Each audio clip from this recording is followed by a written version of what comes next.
Happy Friday, my fearless first grade friends. Today we will show what we know about fractions and time. How we will complete our common assessment over fractions and time. Why it's important to be able to show what we have learned. What time is it? It's review time.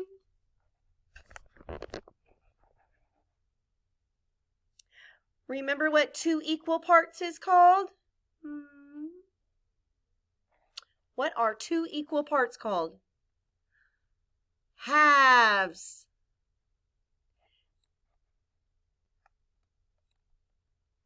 Those are not halves.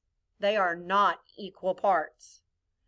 Those are halves. Both pieces are the same size. Fourths. How many equal parts do fourths have? 4. You are correct. Now, are these 4 equal pieces? No, those are not fourths. Are these 4 equal pieces? Yes, those are fourths. What kind of clock is this with the face and the hour hand and the minute hand? Analog. What kind of clock is this with the digits for the hour and the minutes? Digital.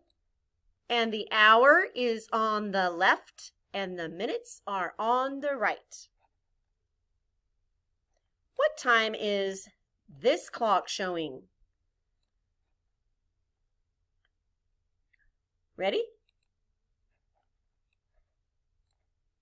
1 o'clock. Good for you. What time is this clock showing? Make sure to look very carefully and count by 5s when you get to the minute hand. And then you should be saying 3:30. Correct. What time does this clock show? 3 o'clock. You are so good at this. Now I want you to show me what you learned about fractions and time. You're going to click on your Unit 12 assessment. You're going to type in your name, answer the questions, listen to the questions and the answer choices, then choose the best answer before you submit your test to your teacher. Now, when you are finished with your test, I have found 2 very fun telling time games for you to go and play before you go to your extra math or your iStation. Have a great weekend. I will see you Monday. Bye.